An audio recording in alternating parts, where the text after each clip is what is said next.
1 Tawarikh 23. Orang Lewi dibagi dan diberi tugas.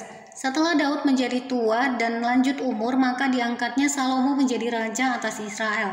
Ia mengumpulkan segala pembesar Israel, juga para imam dan orang-orang Lewi. Lalu dihitunglah orang-orang Lewi yang berumur 30 tahun ke atas, dan jumlah orang-orang mereka dihitung satu demi satu ada 38.000 orang.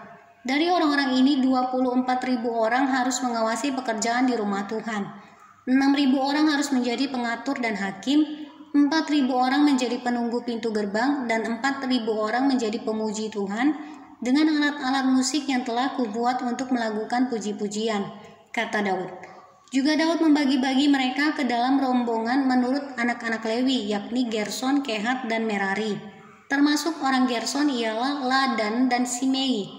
Anak-anak Ladan ialah Yehiel seorang kepala, serta Zetam dan Yoel 3 orang. Anak-anak Simei ialah Selomit, Haziel, dan Haran 3 orang. Orang-orang inilah yang menjadi kepala puak Ladan. Anak-anak Simei ialah Yahat, Ziza, Yeus, dan Beria. Itulah anak-anak Simei 4 orang. Yahat ialah kepala dan Ziza orang kedua, tetapi Yeus dan Beria tidak mempunyai banyak anak. Maka mereka merupakan hanya satu puak dengan satu jabatan. Anak-anak Kehat ialah Amram, Yishar, Hebron, dan Uziel 4 orang. Anak-anak Amram ialah Harun dan Musa. Harun ditunjuk untuk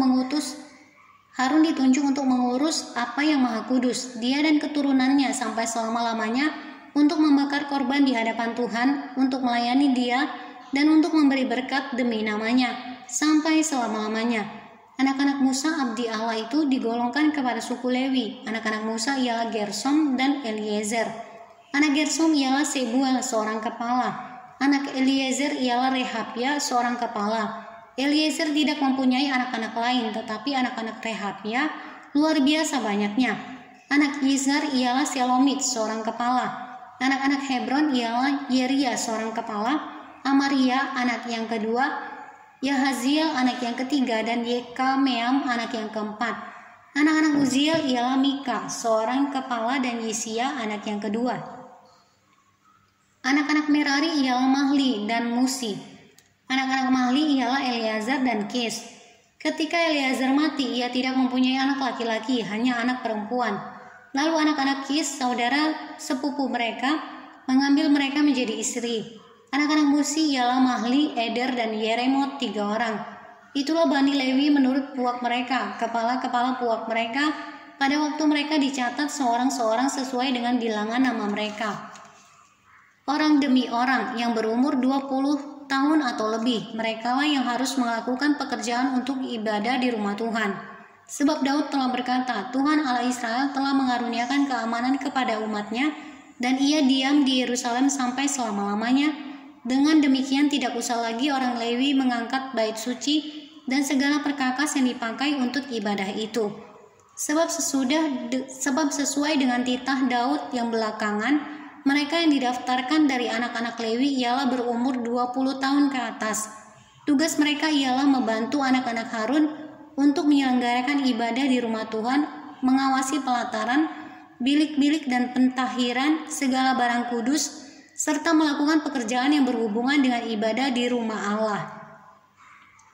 Juga mereka harus menyediakan sajian dan tepung yang terbaik untuk korban sajian, roti tipis yang tidak beragi, apa yang dipanggang di atas panggangan, apa yang teraduk, dan segala sukatan dan ukuran. Selanjutnya mereka bertugas menyanyikan syukur dan puji-pujian bagi Tuhan setiap pagi. Demikian juga pada waktu petang dan pada waktu mempersembahkan segala korban bakaran kepada Tuhan, pada hari-hari Sabat, bulan-bulan baru, dan hari-hari raya menurut jumlah yang sesuai dengan peraturan yang berlaku bagi mereka sebagai tugas tetap di hadapan Tuhan. Mereka harus melakukan pemeliharaan kemah pertemuan serta tempat kudus dan harus melayani anak-anak Harun, saudara-saudara mereka, untuk menyelenggarakan ibadah di rumah Tuhan.